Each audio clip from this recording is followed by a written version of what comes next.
Now, over the past 3 days on our special segment, the 4th of July, we took a look at how America gained independence and how the US celebrates its independence. The march towards union was not easy for these different and diverse states. And on tonight's segment, we take a look at the presidency of Abraham Lincoln, who through his actions cemented the union.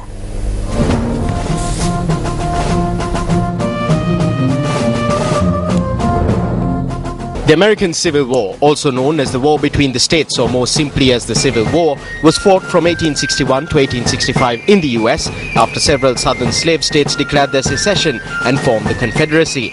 The states that did not declare secession were known as the Union. The secession of the slave states followed the election of Abraham Lincoln, an abolitionist who based his political ideology upon the Declaration of Independence signed by the founding fathers of the USA, enshrining the core value that all men are created equal and have a right to life, liberty and the pursuit of happiness. In 1860, the Republicans led by Abraham Lincoln opposed the expansion of slavery. Lincoln won, but before his inauguration on March 4, 1861, 7 southern slave states declared their secession from the United States. While the US Civil War is believed to have claimed over 750,000 lives, its conclusion also saw the abolition of slavery and laid the foundation through the Emancipation Declaration and the 13th Amendment to the Constitution for the election of America's first African-American president over a century later. Lincoln is such an iconic figure, I think, for Americans. Not only is he known as the man who emancipated slaves, but he really did guide the country through some very, very difficult times. And, of course, a great orator. He was the man who delivered the Gettysburg Address, who delivered just tremendous speeches that inspired people and that really healed the Union and brought the country together in the aftermath of the war. Unfortunately, he was assassinated right as the Civil War ended. He's a figure that really did unite the country and brought us together in spite of the difficulties we were facing at the time. Abraham Lincoln's second term as president was cut short by his assassination at the hands of an actor, John Wilkes Booth, who still held to the notion that slavery was right. The short words spoken by Lincoln in his historic Gettysburg Address still resonate across the US today, and the memorial to the 16th President of the USA at the National Mall in Washington, D.C. has been the scene of many historic occasions and was also the stage of the historic I Have a Dream speech by US civil rights activist Dr. Martin Luther King, Jr.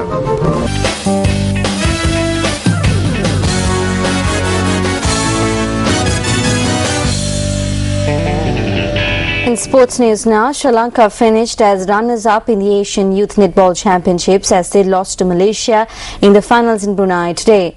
Malaysia beat Sri Lanka in the finals 59 points to 50 to be crowned champions.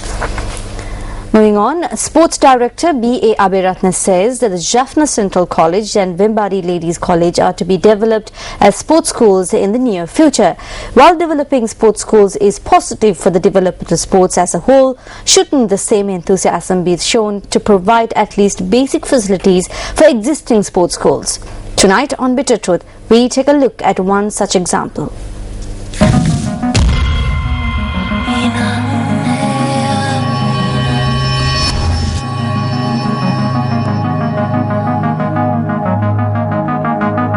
21 schools have been developed as sports schools under this initiative at this point.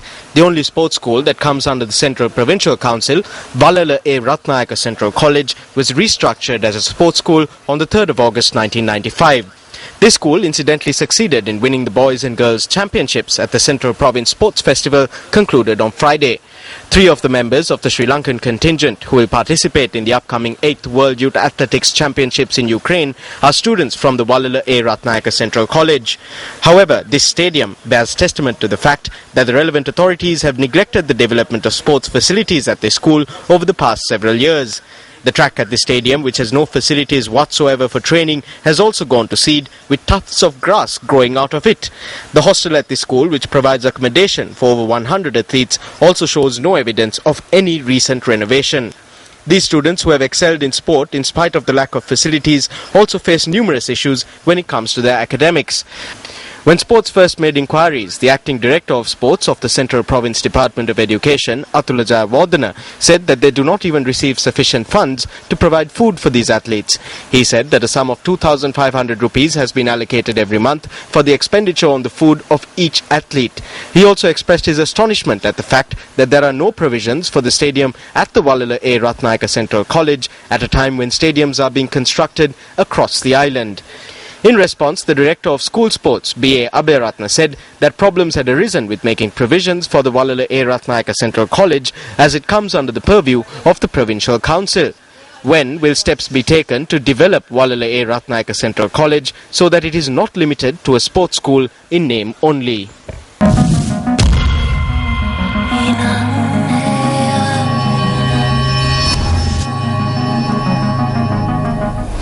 On the back of a strong performance against India, Sri Lanka got off to a wobbly start today in the ODI fixture against the host in the West Indies Tri-Nation Series before play was halted by rain. Rain halted play after 19 overs with Sri Lanka on 60 for the loss of 3 runs. Kumar Sangakkara and Lahiru Thirimana were out on the pitch, with Sangakkara on 11 and Thirimana on 13. Now, Bishop's College Colombo and Asian International School displayed exceptional talent at the Triumvirate Regatta today. The regatta was organized by Gateway College Colombo. The Triumvirate Regatta was held at the Beira Lake today. The 3 participating schools were Bishop's College Colombo, Asian International School and Gateway College Colombo. There were 2 girls and boys sculls events, 1 doubles event and a fours event. Rowers from Asian International School and Gateway College participated in the boys doubles. Bishop's College Colombo won all 4 events in the girls category, while Asian International School won all 4 boys events.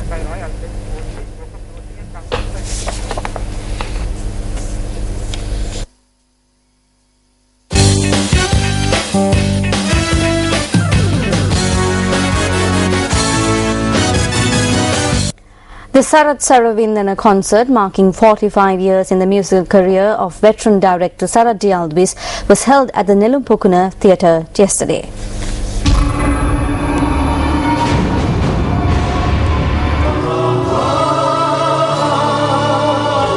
Sarath D. Alvis is identified as a musical director who has nourished the field of music in this country with his talent for the last 45 years.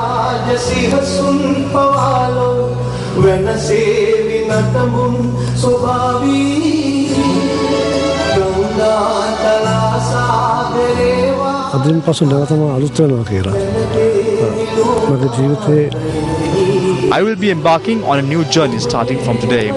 This is yet another milestone in my life. I hope this concert will help me add new songs to the industry.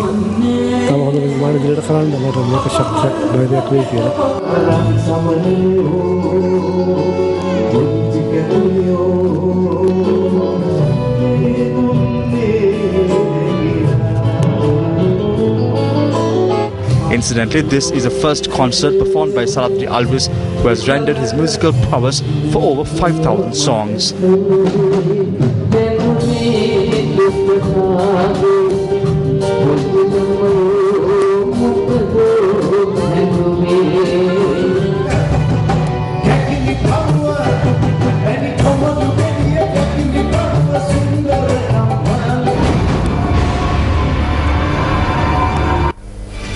Well, that's all we have from tonight's edition of Weekend Primetime News. I'm Arundhati Mudanayaka. Thank you very much for joining us. Good night.